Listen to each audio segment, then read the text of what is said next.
आइए अब हम शुरुआत करते हैं वापस मुकेश माहेश्वरी का ब्रह्मास्त्र मध्य प्रदेश की जनजातियां, विरासत, लोक संस्कृति और लोक साहित्य। मैंने आपको बताया, इस किताब के बारे में इंट्रोडक्शन दिया था, इसके चैप्टर्स के बारे में डिस्क्राइब किया। अब हम पहले चैप्टर से शुरुआत करते हैं। उसके पहले मैं इसके परिचय के ऊपर दृष्टिपात करना चाहूंगा। देखिए परिचय है, यह परिचय में आप देखिए जनजाति की विरासत एक सिंहावलोकन। पहला ही शीर्षक जो है उसका अंतर्निहित तत्व है जनजातियों की विरासत। तो विरासत क्या है? प्राकृतिक और सांस्कृतिक। तो इसके बारे में हम देखते हैं।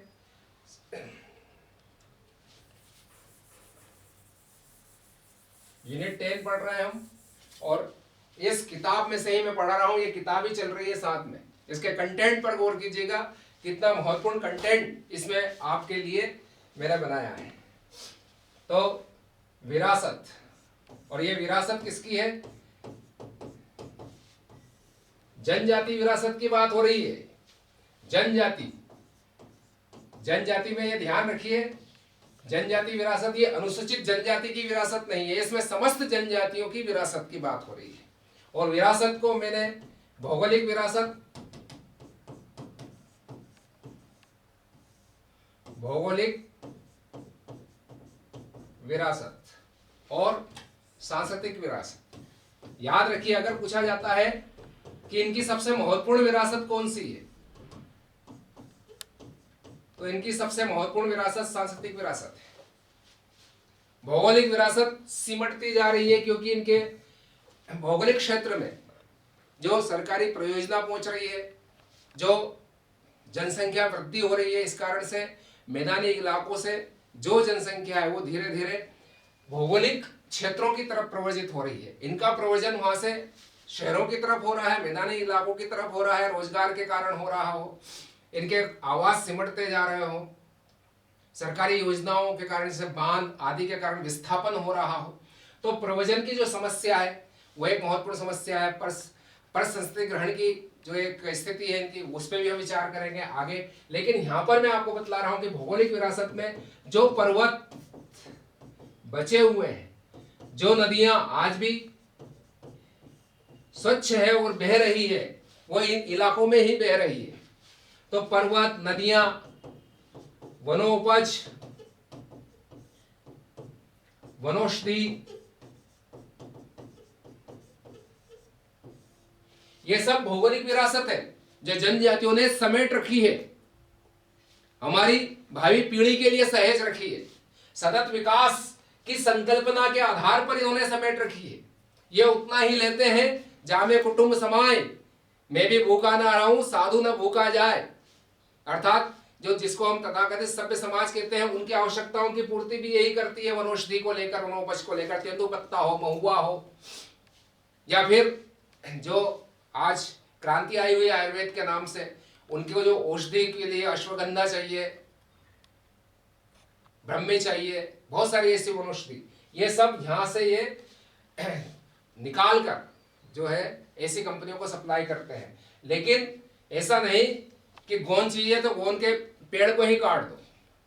आज यही हो रहा है। इन इलाकों में जाएंगे तो कई लोग यहाँ पे जो है बाहरी लोग पहुंच गए हैं, वो लालच देते हैं, प्रलोभन देते हैं, और गोंद निकालने के लिए पेड़ में ऐसा कुछ केमिकल रसायन लगाते हैं कि पूरा पेड़ सूख जाता है, उसका पूरा गोंद एक ही बार में बाहर निकाल दें।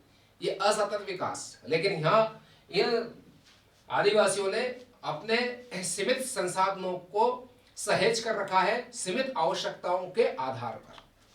तो ये देखिए इनकी भौगोलिक विरासत है जो सिमटती जा रही है। इसमें इनका दोष नहीं, किनका दोष ज्यादा है? बाहरी संपर्क का परिणाम ज्यादा है। ये पर्वत, तो वो पर्वत पे जो है कॉलोनियां बसने लग गई है, पर्वतों को काटा जा रहा है, लाइनें निकालना है, हाईवे निकालना है। वो हमारी विकास की आवश्यकता हो सकती है, लेकिन उसमें एक संतुलन होना चाहिए, जो भी है। तो ये पर्वत, नदियां, नदियों में हम शहरीकरण हो रहा है, प्रदूषण भेज रहे हैं। इनकी तो बहुत जो है सरल और सादा जीवन प्रणाली है। ये कभी ऐसे प्रोडक्ट्स यूज नहीं करते थे। आज हम ऐसे साबुन, सौंप, केमिकल ये सब लेकर इन इलाकों में पहुंच गए हैं, जिसके कारण इनकी नदियां प्रदूषण। लेकिन फिर भी इन सबको सहेज कर रखा है, तो ये भौगोलिक विरासत है। मैंने इसमें दृष्टिपात किया है भौगोलिक विरासत को, जिसको मैंने प्राकृतिक विरासत के नाम से लिखा है। ये इनकी भौगोलिक और प्राकृतिक विरासत, ठीक है। ये देखिए आप, अब सांस्कृतिक विरासत की मैं बात करूंगा, ये सबसे महत्वपूर्ण है। आज आप देखिए हमारे यहाँ मालवा उत्सव होता है, महेश्वर में होता है, मांडू में होता है, इंदौर में होता है। ऐसी जगह पे हम मांडू उत्सव मनाते हैं तो उसमें किस चीज का प्रदर्शन होता है? ज्यादातर जो जनजातीय संस्कृति है, जनजातीय नृत्य है, जो ऑल ओवर इंडिया से आते हैं, उसमें मध्य प्रदेश के भी नृत्य होते हैं। ये पूरे भारत के संदर्भ में ये विरासत है, प्राकृतिक भौगोलिक विरासत हो या सांस्कृतिक विरासत हो। लेकिन ये सांस्कृतिक विरासत इतनी महत्वपूर्ण है कि इसके कारण भारत का दुनिया में एक विशिष्ट स्थान है। इसके कारण ही हमारी जो बोलना चाहिए विविधता वाली संस्कृति है, वो विविधता वाली संस्कृति का इसका सबसे विविध रंग, सबसे खूबसूरत रंग, सबसे आकर्षक रंग ये आदिवासी कल्चर में दिखाई देता है। ये सांस्कृतिक विरासत है। ये सांस्कृतिक विरासत लोक संस्कृति के रूप में है। आप आज लोक संस्कृति जो ग्रामीण संस्कृति भी है, जिसको हम लोक संस्कृति गांवों में बसती है, इसका सबसे महत्वपूर्ण भाग जो है वो जनजातीय संस्कृति के रूप में ही है। लोक संस्कृति आज सबसे महत्वपूर्ण जिस स्वरूप में हमें दिखाई देगी वो जनजातीय संस्कृति है, चाहे वो हमारी ग्रामीण संस्कृति भी हो, ग्रामीण क्षेत्रों में। लेकिन सबसे महत्वपूर्ण तो यही है। गांव वाले तो बहुत ज्यादा तेजी से शहरीकृत होते जा रहे हैं, लेकिन जनजाति अभी भी अपनी संस्कृति को, चाहे भगोरिया हो, गोलगदेड़ो हो, रागिनी हो, खम स्वांग हो, कोलों का धेका नृत्य हो, भार्याओं का भार्या भड़म सेता नृत्य हो, ये सब आज भी दिखाई देते हैं जनजाति संस्कृति के रूप में। इनके विवाह के संस्कार, इनके गोदना, आज जो दूसरी गैर जनजातीय लोग हैं उन्होंने गोदना को एक पूरे फैशन के तौर पर लिया है, और यहाँ पर ये संस्कार है। जनजातियों में संस्कृति है उनकी, बहुत महत्वपूर्ण संस्कृति है, जिसमें अपने प्रतिरोधक क्षमता को विकसित करने की भावना भी निहित है। तो इस तरह की जनजातीय संस्कृति जो है बहुत महत्वपूर्ण लोक संस्कृति के रूप में ये सांस्कृतिक विरासत है। और ये सांस्कृतिक विरासत हमको जो इनके साहित्य है उसमें भी दिखाई देती है। इनका साहित्य किस प्रकार का है? बहुत सारी कहावत है इनमें, कहावत के रूप में है, बहुत सारी कहावतें मिलेगी इनमें। इनके खुद की जो कहानियां हैं, जनजातियों में प्रचलित कहानियां हैं, लोक संस्कृति में भी कहानियां हैं, ग्रामीण क्षेत्रों में भी बहुत सारी कहानियां हैं, श्रवण कुमार की कहानियां हैं, ऐसी कहानियां यहां पर भी आपको मिलेगी। ये वाचिक साहित्य ज्यादा है, ये लिखित साहित्य कम है, वाचिक साहित्य। लिखित साहित्य तो बाद में जब कलम का आविष्कार और ये सब हुआ तब इसको बाहरी लोगों ने, जनजाति लोगों में से के बीच में से एक दो राइटर निकले, लेकिन ज्यादातर गैर जनजाति लोगों ने इस साहित्य को सहेजने का प्रयास किया। कुछ लोगों ने सहभागी अवलोकन किया। वारियर एल्विन पहले व्यक्ति थे जिन्होंने जो है भारत में सहभागी अवलोकन किया। ये सहभागी अवलोकन जो है, पार्टिसिपेटरी ऑब्जर्वेशन, ये क्या था? ये एक अध्ययन था कि जनजातियों के बीच में जनजाति बनकर रहकर, वो वारियर एल्विन जो असम राज्यपाल के जनजातीय सलाहकार थे, उन्होंने बस्तर आए और वहां पर बेगाओं के बीच में, माड़ियाओं के बीच में, मुड़ियाओं के बीच में रहकर उनका अध्ययन किया। वो खुद बेगा बन गए, बेगा की वेशभूषा धारण की, और उन्होंने बेगा एंड देयर घोटुल 1907 में किताब लिखी। ठीक है, ऐसे ही हमारे उज्जैन के एस.सी. दुबे, श्यामचंद्र दुबे, उन दुबे साहब ने कमार जनजाति का सहभागी अवलोकन किया। तो इस तरह की किताबें आती हैं। और अब तो हमारे यहाँ पर जो मध्य प्रदेश लोक बोली एवं विकास अकादमी है, उसने बहुत सारे गोंडी साहित्य और भारिया साहित्य, भरनोटी साहित्य, ऐसे गोंडी साहित्य, ऐसे मिली साहित्य, ये सब साहित्य को समेजना, प्रकाशित करना शुरू किया है। तो वो सब हमारा वाचिक साहित्य अब लिखित साहित्य के रूप में भी मौजूद है। तो साहित्य है, ठीक है। तो इस तरह का जो है लोक संस्कृति में, जनजातीय संस्कृति में हमको ये मिलेगा, साहित्य मिलेगा, साथ में बहुत सारी परंपराएं मिलेगी। जो एक अध्याय है, 5वां अध्याय, परंपरा, कला, ये सब हमको यहाँ पर मिलने वाला है। इसको हम आगे देखने वाले हैं, आर्ट एंड कल्चर को। तो कास्ट कला तो आही जनजाति लोगों से है। उन्होंने सबसे पहले कास्ट का बहुत अच्छा सुंदर प्रयोग करना शुरू किया था। पत्थरों के ऊपर जो है प्रस्तर शिल्प उनका है, उनकी देन है दुनिया को। वैसे बहुत सारे आविष्कार जनजातियों के आविष्कार है, ठीक है। फायर का आविष्कार भी जनजातियों ने किया था। तो ये सब हम अब ये जो विरासत है, इस विरासत के बाद में हम अब चलते हैं इस पुस्तक को पढ़ने के लिए हमको ये समझ लेना जरूरी है कि जो जाति, जनजाति और अनुसूचित जनजाति, इन तीनों में अंतर है, ठीक है। जाति एक सामान्य संज्ञा है भारतीय व्यवस्था में, कास्ट, ठीक है, और इसमें सभी जातियां आ सकती है। लेकिन हम मोटे तौर पर जब हम जाति की बात करते हैं तो यहाँ पे अगर हम अनुसूचित जाति की बात करें तो ये वो वर्ग है जिसको आर्टिकल 341 में राष्ट्रपति ने जाति के रूप में अधिसूचित किया है, जिसको 366 का खंड क में परिभाषित किया गया है। वो जाति के संदर्भ में बात करें तो इसके संदर्भ में मैं जनजाति को डिफरेंशिएट करने जा रहा हूँ। वैसे देखा जाए सामान्य जाति की बात नहीं है, अनुसूचित जाति ये वो जाति है जो हमारी हिंदू वर्ण व्यवस्था की परंपरा में अछूत माने गए थे पहले, ठीक है। अब अछूत एक अपराध है, ठीक है। आर्टिकल 17 में ये इट इज क्लियरली स्टेटेड कि अनटचेबिलिटी इज ए क्राइम, ठीक है। तो अनटचेबिलिटी जो अछूत अस्पृश्यता है उसको क्राइम बताया गया है। तो ये अनुसूचित जाति के संदर्भ में बात करें तो ये जाति उस संदर्भ में, लेकिन जनजाति की बात करें तो वे लोग जो सामान्य रूप से दुर्गम,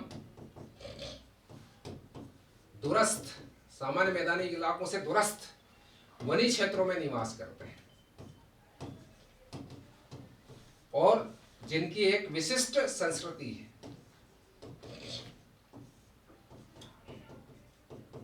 ये विशिष्ट संस्कृति क्या है उनकी कि ये परिवारों का समूह है जो एक सामान्य भाषा बोलते हैं, सामान्य वेशभूषा धारण करते हैं, सामान्य रहन सहन, वेशभूषा, भाषा,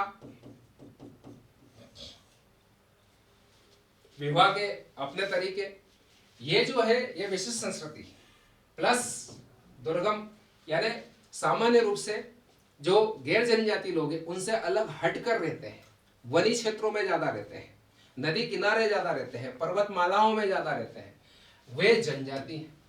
और इन जनजातियों में से जिन्हें आर्टिकल 342 में राष्ट्रपति अगर इनको शेड्यूल्ड ट्राइब के रूप में नोटिफाइड कर देते हैं, अधिसूचित कर देते हैं एसटी के रूप में,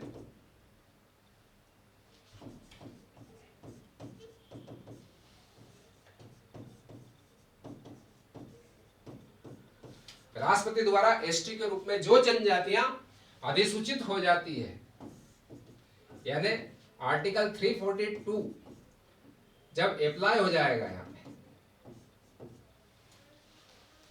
आर्टिकल 342 अप्लाई हुआ जनजातियों पे, जिन जनजातियों पे आर्टिकल 342 अप्लाई हुआ by the president of India, है ना, the tribes scheduled, the tribes those are scheduled by the president as scheduled tribe, तो वो scheduled tribe हो गई, वो एसटी हो गई, अनुसूचित, ठीक है। तो ये अनुसूचित जनजाति।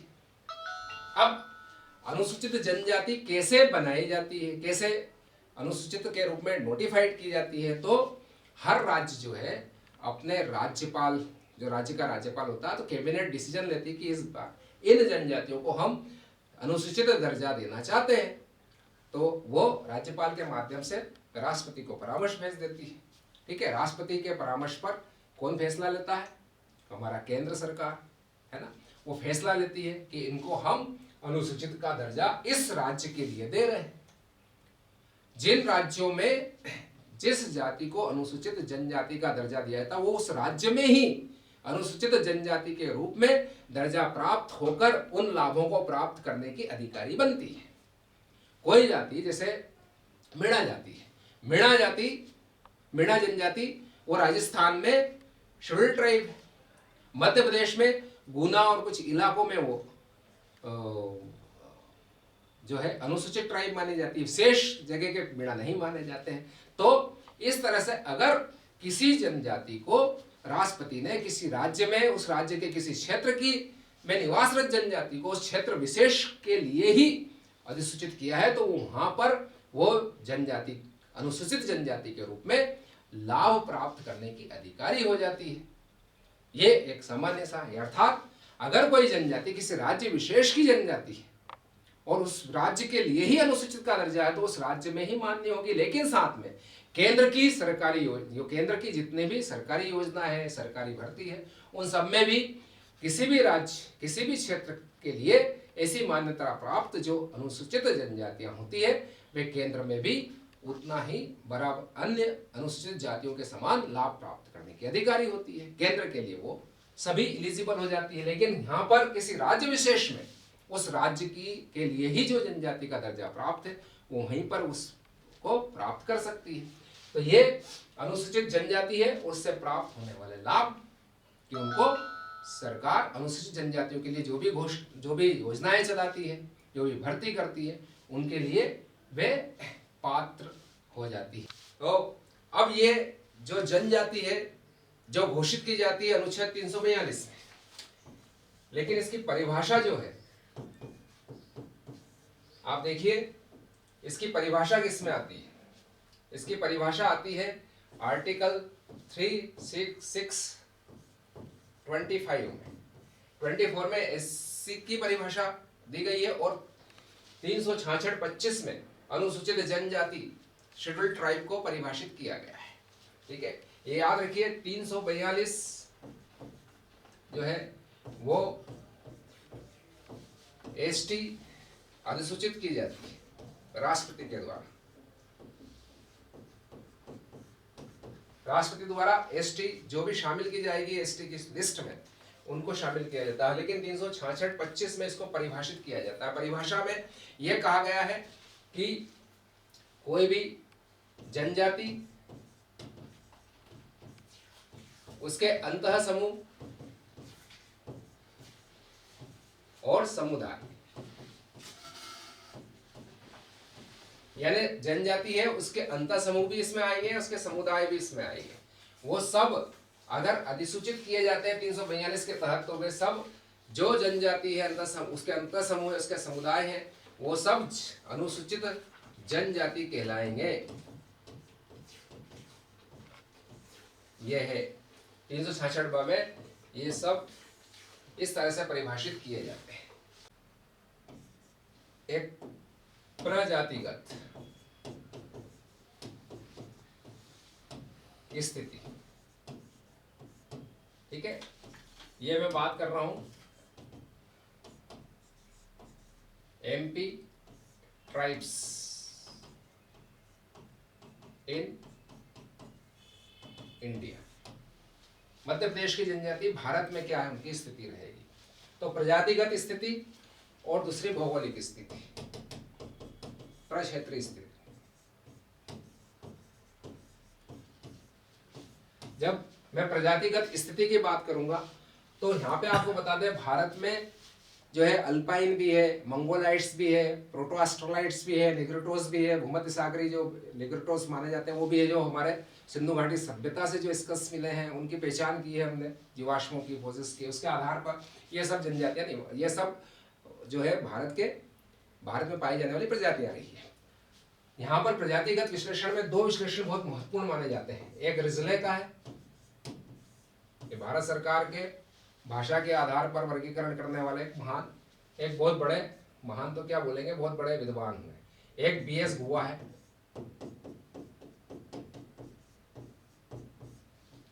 तत्कालीन बंगाल प्रोविंस में बीएस गुहा। तो ये रिजले का वर्गीकरण और दूसरा बीएस गुहा का। और इन वर्गीकरणों के आधार पर देखें तो टोटल मिलाकर हमारे यहाँ पे एक निग्रिटो आती है, निग्रिटो, जिसमें एक भूमध्य सागरी इक्वेटोरियन जो है भूमध्य सागरी, एक आती है हमारे यहाँ पर प्रोटोएस्ट्रोलाइट, आदि आग्नेयिक प्रोटोएस्ट्रोलाइट, और तीसरी जो चीज आती है हमारे यहाँ, तीसरी जो प्रजाति आती है हमारे यहाँ, वो आती है मंगोलाइट। मंगोलाइट मंगोल नस्ल के, मंगोलिया उधर पाए, जो चीनीज है वो सब चाइनीज जो है वो मंगोलाइट्स है ऑलमोस्ट।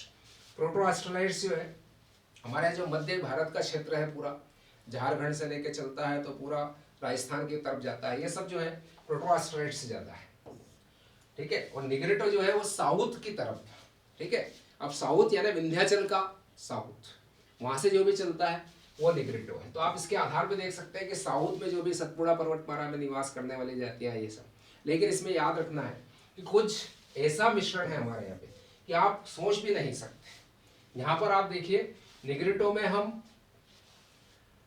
हमारे यहाँ मध्य प्रदेश की हम बात करें तो निग्रिटो जाति जो है हमारे यहाँ नहीं, साउथ की जो जातियां हैं उसमें बहुत ज्यादा मिलेगा, जैसे टोडा है, कोटा है, लेकिन उनमें भी प्रोटोएस्ट्रोलाइट जो है तत्व पाए जाते हैं। तो यहाँ पे हम प्रोटोएस्ट्रोलाइट की जब हम यहाँ बात करेंगे, ये जो है हमारे लिए मध्य प्रदेश की बात करेंगे सॉरी, तो एमपी की ज्यादातर जो जनजातियां हैं, ट्राइब्स हैं, वो ज्यादातर जो है प्रोटोएस्ट्रोलाइट है, चाहे वो गोंड हो, है ना, चाहे वो हमारे भारिया हो, ये सब प्रोटोएस्ट्रोलाइट ज्यादा मिलेंगे। लेकिन जैसे ही हम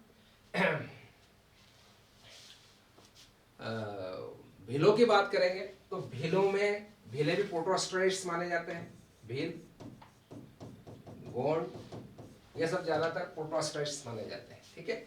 लेकिन हम जब उरांव की बात करेंगे तो उरांव जो है हमारे यहाँ पे वो निग्रिटो, ठीक है।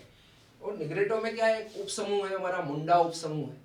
तो मुंडा जैसे कोल है वो मुंडा माने जाते हैं, ठीक है। तो ये निग्रिटो भी हमारे यहाँ पे इस तरह से दिखाई देंगे। अब गोंड जो है वो भूमध्य सागरी भी है और प्रोटोएस्ट्रोलाइट भी है, दोनों तरह की, क्योंकि उनकी उपजातियां जो है उनमें जब हम जाएंगे गोंड समूह के अंतर्गत तो कुछ प्रोटोएस्ट्रोलाइट है, कुछ हमको निग्रिटो भूमध्य सागरी दिखाई देंगे। तो इस तरह का स्पष्ट हम नहीं कर सकते, लेकिन ज्यादातर जो इनका प्रजातिगत यानी जो इनकी शारीरिक संरचना है वो शारीरिक संरचना ज्यादा निकट बैठती है प्रोटोएस्ट्रोलाइट के, ज्यादातर, ठीक है। तो ये आपको ध्यान रखना कि ज्यादातर जो है मध्य प्रदेश की जनजातियां प्रोटोएस्ट्रोलाइट समूह से ज्यादा संबंधित है। चलिए अब जब हम भौगोलिक स्थिति की बात करेंगे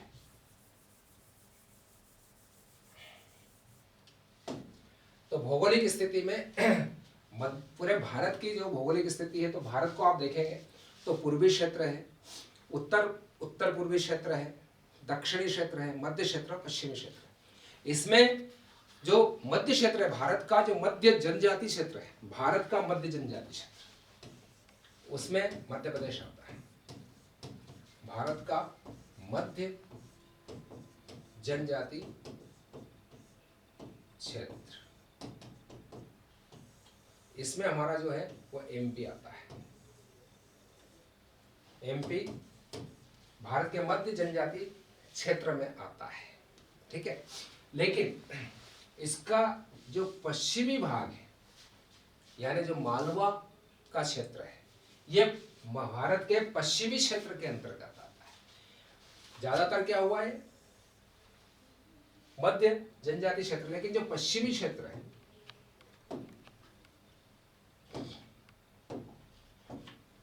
ये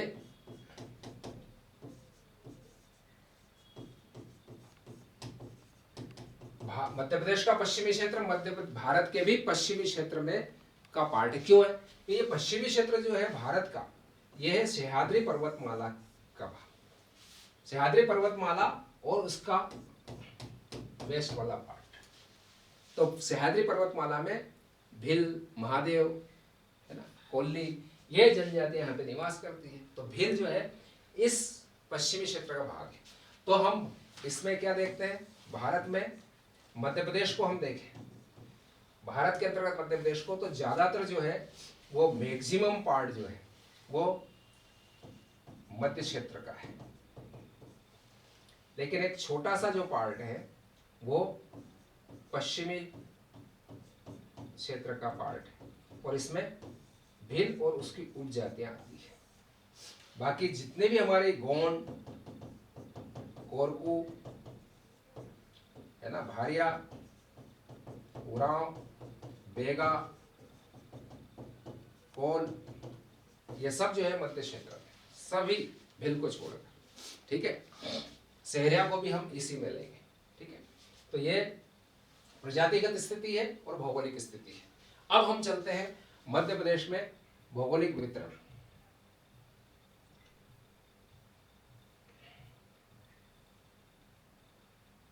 अब देखिए आप, मध्य प्रदेश में जनजातियों का वितरण देखिए आप। जब हम मध्य प्रदेश में जनजातियों के वितरण की बात करेंगे तो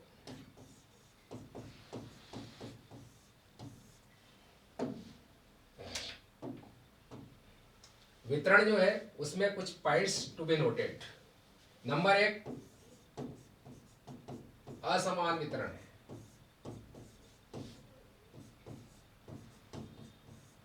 यह वितरण किसका है? ट्राइब्स का एमपी में, जनजातियों का वितरण एमपी में। तो पहली चीज क्या है? असमान वितरण है। असमान वितरण का मतलब क्या है कि कुछ क्षेत्र में ज्यादा है, जैसे दक्षिण पूर्वी में भारी सा केंद्र है। Most of the tribes are settled in south and eastern part of the eastern, ठीक है। तो ये असमान वितरण है, unequal distribution of the tribes in state of MP, असमान वितरण है। जबकि इसमें आप ये भी देख सकते हैं कि उत्तर में अल्प यह असमान वितरण हुआ। कुछ जिलों में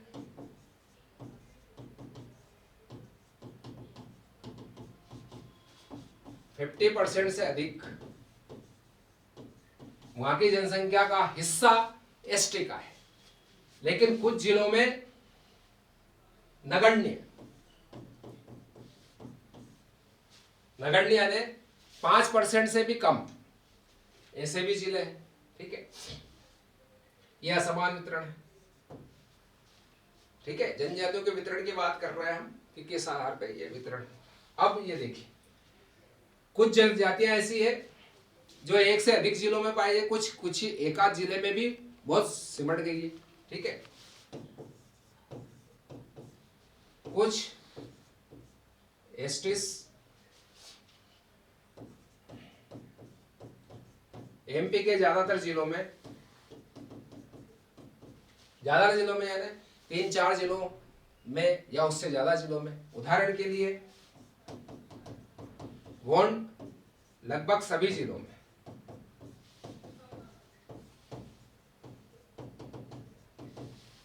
गोंड लगभग सभी जिलों में, ठीक है।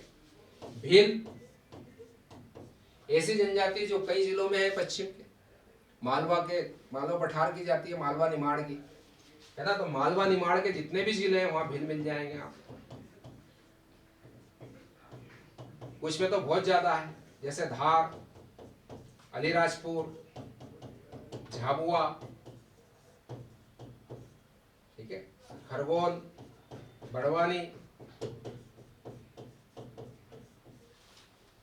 इंदौर में भी मिलेंगे, देवास में भी है, उज्जैन में भी है, ठीक है, बुरहानपुर में भी है। लेकिन आपको उज्जैन में, इंदौर में तुलनात्मक रूप से कम मिलेंगे। शाहजहांपुर में भी है, आगर मालवा में भी है, सब जिलों में आपको भील जनजाति मिल जाएगी। कितने सारे जिले हैं, इंदौर संभाग के जिले, उज्जैन संभाग के जिलों में देखा, रतलाम, नीमच, मंदसौर, ये सब भील जनजातियों का क्षेत्र है।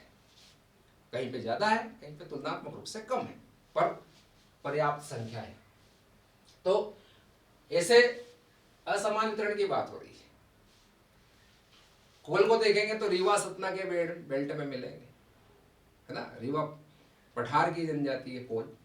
भारियाओं को देखेंगे तो पातालकोट में उनका केंद्रीकरण हो गया है। कुछ भारिया जो है वो सरकारी नौकरी में जाने के कारण बाहर भी आए हैं। कुछ छिंदवाड़ा की तरफ भी देखेंगे, पाढ़ुना में, पातालकोट जो तामिया वाला विकास खंड उसमें पातालकोट में सबसे ज्यादा है। ठीक है, तो कुछ की सीमाएं हो गई है। और कोई जनजाति जो सतपुड़ा पर्वतमाला के जो जिले हैं उनकी तलहटी में फैली हुई, खरगोन में भी मिलेगी, होशंगाबाद में, बैतूल में, वहां तक कोरकू जनजाति आपको मिलेगी। तो इस तरह का वितरण हमारे यहाँ पे जनजातियों का देखने को मिलता है। और इस वितरण को आपको जनसंख्यात्मक आधार पर भी समझना पड़ेगा। क्वेश्चंस ऐसे पूछे जाएंगे, कहां पर सबसे ज्यादा भील है, कहां पर 50% से अधिक जनजातियों की संख्या है कुल पॉपुलेशन में, यह आपको कोरकू सबसे ज्यादा किस जिले में पाया जाता है। जो हमारी बहुत prominent and dominant tribes are there, leading tribes are there. हम आगे आएंगे, प्रमुख जनजातियां पढ़ेंगे, विशेष पिछड़ी जनजातियां पढ़ेंगे, और जो घुमंतु जनजातियां वो पढ़ेंगे। तो उसमें हम देखेंगे प्रमुख जनजातियां जो है हमारी, जैसे भील है, गोंड है, कोरकू है ना, और हमारी जो है बेगा और सहरिया भारिया तो पिछड़ी जनजातियों में आएगी, लेकिन वो भी प्रमुख जनजातियां हैं हमारी। लेकिन एकदम प्रमुख, हम चूंकि इसको सेग्रीगेट करके पढ़ेंगे तो प्रमुख जनजातियों में गोंड, कोरकू, भील, इन जनजातियों को देखेंगे, उरांव को देखेंगे, पनिका को देखेंगे। ठीक है, तो ये सब जनजातियों को हम इस तरह से देखेंगे, कौन सी जनजाति किस जिले में बिल्कुल प्रभावी संख्या के रूप में मौजूद है। पारदी का अशोकनगर में ज्यादा है, फिर थोड़ा गुना में भी है, विदिशा में भी है। सहरिया जो है वो शिवपुरी गुना के बीच में ज़्यादा है, फिर उधर ग्वालियर तक उनका विस्तार है, श्योपुर में भी है। तो इस तरह से हम, श्योपुर में तो बाकायदा संग्रहालय बना है जनजातियों का, सहरिया जनजातियों। तो इस तरह से हमको रिलेट करके, को रिलेट करके इस वितरण को समझना है। अब इस वितरण को समझने के लिए ये है कि जनजातियों के वितरण को हम दो तरह से समझेंगे। वितरण जो है, एक वितरण सांस्कृतिक प्रक्षेत्रीय,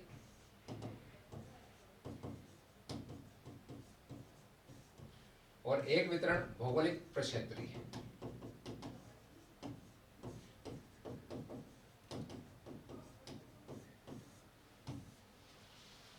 कल्चरल वाइज और एक ज्योग्राफिकली।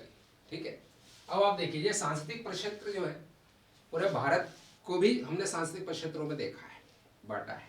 ठीक है, अब जब हम मध्य प्रदेश की बात करेंगे तो इसके सांस्कृतिक प्रक्षेत्र देखिए, पूर्वी क्षेत्र, मध्य, दक्षिण क्षेत्र, पश्चिम क्षेत्र, उत्तर क्षेत्र। ऐसा क्यों?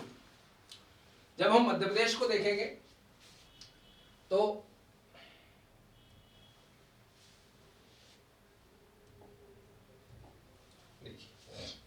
जब मैं मध्य प्रदेश को कुछ इस तरह से बनाने की कोशिश कर रहा हूँ यहाँ पे समझाने के लिए, बाकी इसका कोई सीमा को लेके कोई विशेष इसका अर्थ नहीं रहेगा, इससे पढ़ाने के हिसाब से। तो आप देखिए, पूर्वी क्षेत्र जो है हमारा, ये पूर्वी क्षेत्र है, ये हमारा दक्षिण क्षेत्र है,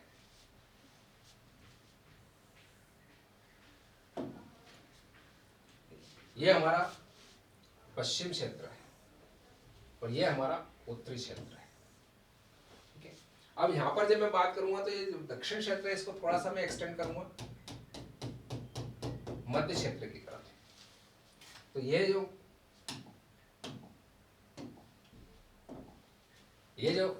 मध्य क्षेत्र है, इसको मध्य दक्षिण क्षेत्र, इसको एक क्षेत्र के रूप में मैं ले लेता हूं, सांस्कृतिक प्रक्षेत्र के रूप में। कारण क्योंकि सातत्यता है, सांस्कृतिक सातत्यता है मध्य और दक्षिण के बीच। ठीक है, जैसे होशंगाबाद का ऊपरी हिस्सा जो है वो मध्य क्षेत्र में आएगा। ठीक है, थोड़ा सा नीचे की तरफ आएंगे हम जैसे ही, तो वो दक्षिण क्षेत्र वहां से शुरू हो जाएगा, बैतूल वगैरह ये सब जो है दक्षिण क्षेत्र में आ जाएंगे। ठीक है, पूर्वी क्षेत्र में हम यहाँ पे सीधी, शहडोल, रीवा, सतना, मोहगंज, मेहर, ये सब जिले नए बने हैं, उनके साथ में हम नीचे तक आएंगे। ठीक है, हम जबलपुर में आएंगे, डिंडोरी, मंडला, है ना, अनूपपुर, उमरिया, शहडोल, इन सब में आएंगे। पूर्वी क्षेत्र है और ये बहुत विरल आबादी वाला क्षेत्र है। आप एक चीज ध्यान रखना, सबसे विरलता यहाँ है जनजातियों की, और सघनता जो है वो यहाँ है। ये सघनता है, बीच में भी है, इतनी सघनता नहीं, जितनी विरलता है यहाँ उतनी सघनता यहाँ दिखाई देगी।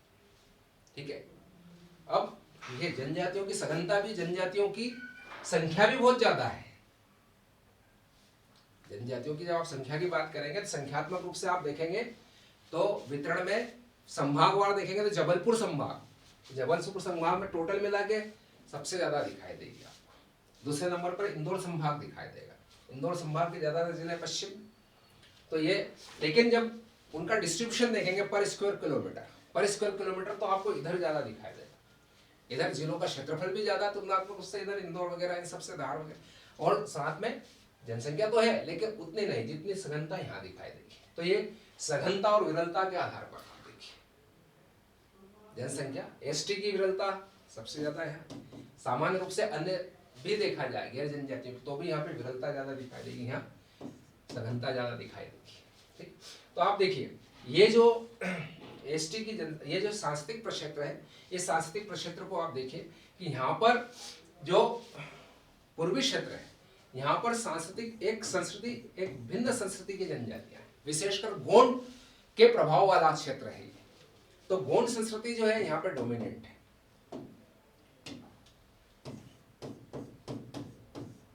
गोंड और उनकी उपजातियां, भारिया भी गोंड की उपजाति है। ठीक है, बहुत सारे यहाँ पे पनिका, ये जो है गोंड की उपजातियां हैं, प्रधान गोंड की उपजातियां, अगरिया गोंड की उपजाति है।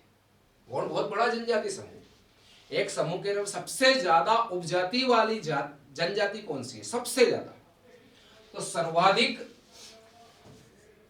ये याद रखिए आप,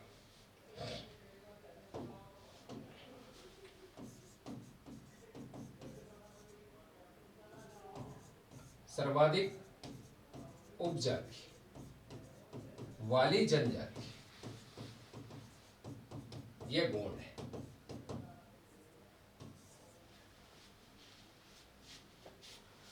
गोंडों की उपजातियां कहीं पे 23 मिलेगी, कहीं पे 36 तक मिलेगी, लेकिन गोंड सबसे बड़ा उपजाति वाला जनजाति समूह है, ध्यान रखिए।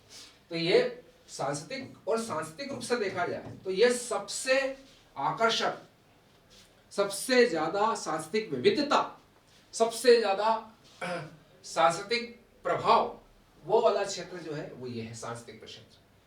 ठीक है, जिसको पूर्वी क्षेत्र की संज्ञा, पूर्वी सांस्कृतिक प्रक्षेत्र, यह सबसे ज्यादा इंपॉर्टेंट है जहां तक सांस्कृतिक विविधता का सवाल है, सांस्कृतिक आकर्षकता का सवाल है, सांस्कृतिक परंपराओं का सवाल है। यह एसटी के संदर्भ में बात कर रहा हूं, जनजातियों के संदर्भ में बात कर रहा हूं। ठीक है, जनजातियों के संदर्भ में, तो सामान्य जातियों के नहीं, जनजाति संस्कृति के परिप्रेक्ष्य में सबसे ज्यादा, अगर कोई क्षेत्र सबसे आकर्षक, सबसे ज्यादा जहां पर सांस्कृतिक विविधता, परंपराएं, कलाएं, उत्सव, पर्व, इन सब के दर्शन होते हैं तो वो पूर्वी क्षेत्र है मध्य प्रदेश का।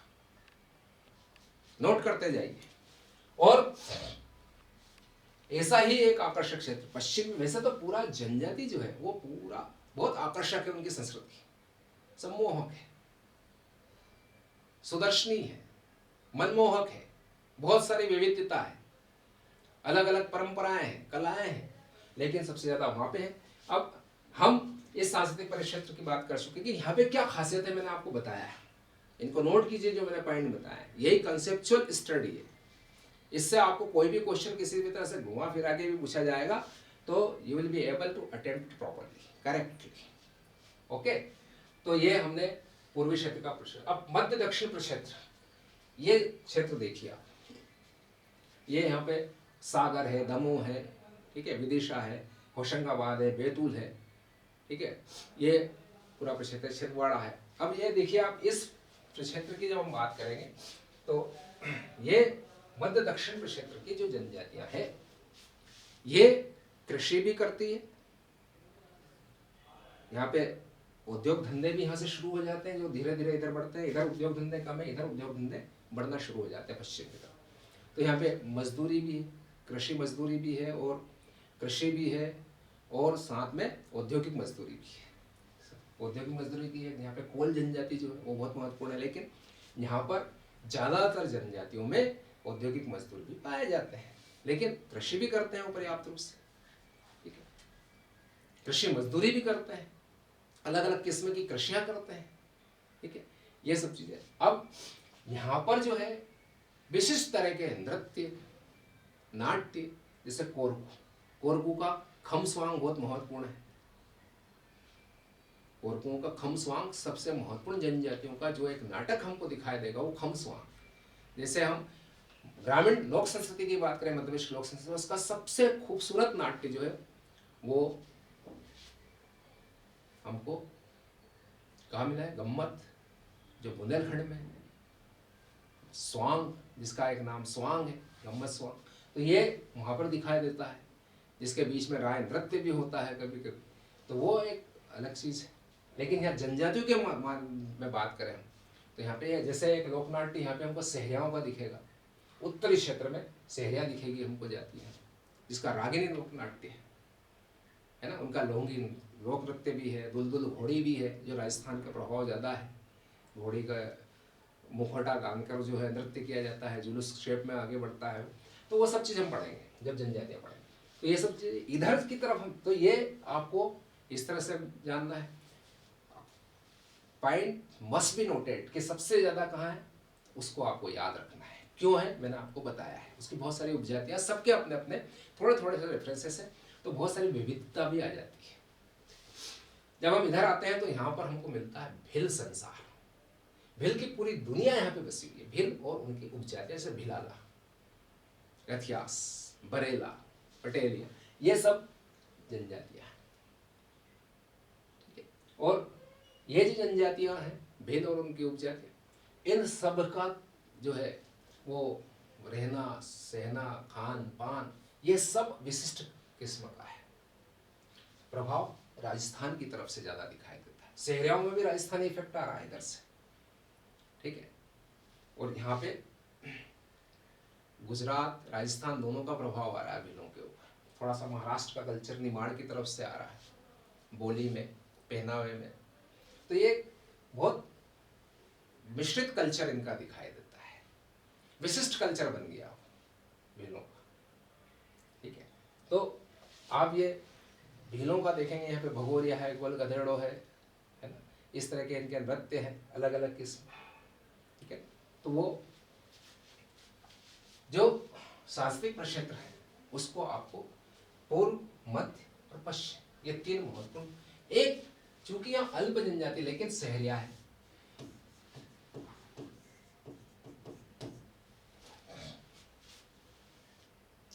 उत्तर, इसका एक अपना एक विशिष्ट, यहाँ की विशिष्ट लोक संस्कृति है, लेकिन सहरिया की उस लोक संस्कृति में सहरिया जनजाति की संस्कृति वो विशिष्ट। ठीक है, उसको हम देखेंगे। तो ये जनजाति सांस्कृतिक प्रक्षेत्र है। अब जनजातियों के जो वितरण हम देखें, तो ये हम वितरण देखेंगे तो ये सांस्कृतिक जनजाति सांस्कृतिक प्रदेश के रूप में देखेंगे। पर्याप्त जनसंख्या और परंपरागत संस्कृति और मान्यताओं से पर्याप्त जुड़ाव, इसके कारण हमने इनको प्रक्षेत्रों के रूप में, यहाँ पे जहाँ जनसंख्या बहुत ही कम है, नगण्य है, उसके आधार पर नहीं किया जाता है, इसलिए हमने मध्य और दक्षिण को मिला दिया। उत्तर में सहरियाओं का अपना एक संसार है। भारत के संदर्भ में सांस्कृतिक प्रदेश की बात करते हैं, सहरिया यहाँ पे जो है राजस्थान की हाड़ौती बेल्ट की बहुत महत्वपूर्ण जनजाति है, सबसे महत्वपूर्ण सहरिया है वहाँ। ठीक है, ये सहरिया जो राजस्थान के, ये अपने को भीलों का छोटा भाई मानते हैं, ये भी, क्योंकि वो एक ही, जो हमने मध्य प्रदेश राजस्थान की दो सीमा, दो स्टेट क्रिएट की, लेकिन ऐसे देखा जाए तो ये एक स्टेट स्वतंत्रता के पूर्व। ठीक है, जिसको हम मेवाड़ कहें, मारवाड़ कहें, हाड़ौती कहें। ठीक है, उनके बीच का क्षेत्र जो है संधि स्थल, वो पूरा वहाँ पे भील भी है और सहरिया भी है। भील थोड़ा सा जो है अरावली पर्वत की तरफ ज़्यादा बढ़ जाते हैं। बांसवाड़ा, डूंगरपुर, भीलवाड़ा, भीलों का वाड़ा, मैंने आगे बताऊंगा, मैं आपको किताब में लिखा है मैंने भीलवाड़ा का कंसेप्ट क्या था। तो ये भीलवाड़ा यानी भीलों का राज्य था। तो ये सहरिया जो है भीलों के साथ में यहाँ से अस्तित्व में है। कहाँ पे भीलों की सीमा समाप्त होती है और कहाँ से सहरिया की सीमा शुरू हो जाती है जनजातियों की, ठीक है। ये यहाँ पे दिखाई देता है जब हम राजस्थान से मध्य प्रदेश, मध्य प्रदेश से राजस्थान की तरफ मूवमेंट करते हैं तो हमको ये देखने को मिलता है इस क्षेत्र विशेष में। तो ये हमने इस आधार पर जनजातीय सांस्कृतिक प्रदेशों की कल्पना की है, ठीक है, कि यहाँ पे जनसंख्या है, पर्याप्त जनसंख्या, और उनकी एक विशेष संस्कृति भी है। उन जनजातियों की एक संस्कृति भी है जिसमें परंपराएं, मान्यता सब। अब भौगोलिक विस्तार की बात करें तो भौगोलिक विस्तार में आप देखिए जिले की जनसंख्या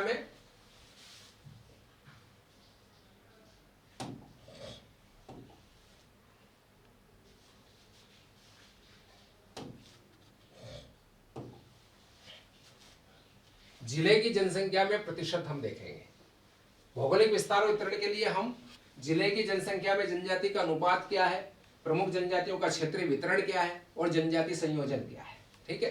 जनजाति संयोजन जिले में जो अग्रणी जाति है, सबसे महत्वपूर्ण 4 जातियां रहती, 4 जनजातियां, लेकिन उनमें सबसे महत्वपूर्ण क्या है, अगर धार में बात करें तो वहां भील है कि भिलाला है, ठीक है। उसके आधार पर हम जनजाति संयोजन की बात करेंगे। तो यही चीज यहाँ पर हमको ये भौगोलिक वितरण के 3 आधार महत्वपूर्ण रूप से हमने किताबों में देखे हैं, जिसको मैंने यहाँ लिखा कि जिले की जनसंख्या में जनजाति का अनुपात। अब जनजाति का अनुपात अभी 2011 की जनगणना ही चल रही है, तो उसके आधार पर देखेंगे 21.10, सॉरी 21.10 जो है ये वैसे 21.09%, जिसको राउंड फिगर में 21.10, दिस इज द परसेंटेज, है ना, इन state population. State occupies 21.10% of the state population of MP, ठीक है, दिस इज द फिगर। अब जो 1,53,00,000 के आसपास टोटल मिला के इतनी पॉपुलेशन है, ठीक। अब ये देखिए ये कुल 5 जिलों में 50% से अधिक जनजाति है। कुल 5 जिले जैसे धार, झाबुआ, अलीराजपुर, बड़वानी। अब देखिए ये 4 जिले जो है ये इंदौर संभाग के जिले और ये पश्चिमी मालवा क्षेत्र सबसे ज्यादा जनसंख्या का संकेंद्र है, ठीक है। सघनता कितनी होगी, एरिया कम है, जनसंख्या ज्यादा है, तो सघनता ज्यादा है, मैंने बताया था, ठीक है। और ढिंडोरी क्या है, उसमें 50% से अधिक है, लेकिन वो पूर्वी क्षेत्र का है, पूर्वी क्षेत्र का है ना, ढिंडोरी इधर आएगा, लेकिन यहाँ पर ये 5 जिलों में से 4 जिले तो पश्चिम क्षेत्र में। तो हम जिले की जनसंख्या में जनजाति का अनुपात देखेंगे।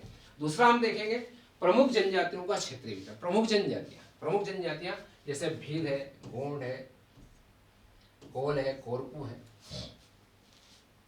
ये जो है भील, गोंड, कोल, कोरकू, ये क्या है, हमारी प्रमुख जनजातियां हैं।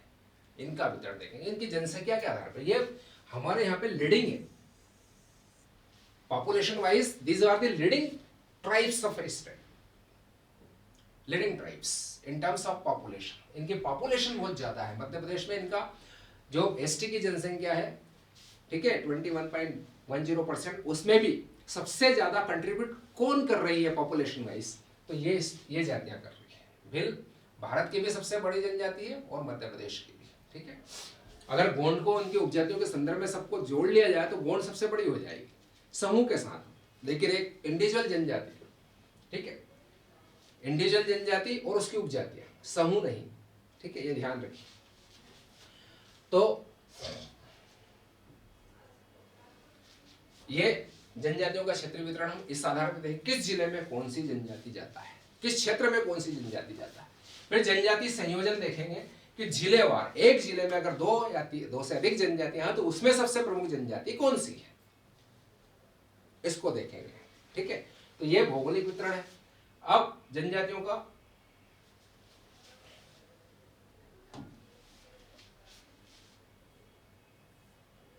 क्षेत्रानुसार वितरण। अब ये परंपरागत वितरण है, उत्तर पूर्वी क्षेत्र है, दक्षिण क्षेत्र है और पश्चिम क्षेत्र है। लेकिन अध्ययन के आधार पर हम 5 क्षेत्रों में इसको बांटेंगे और इनमें क्षेत्र हैं 3, उत्तर पूर्वी क्षेत्र, पश्चिमी क्षेत्र, दक्षिण क्षेत्र, जो परंपरागत आधार पर भी है। लेकिन यहाँ पर देखिए आप,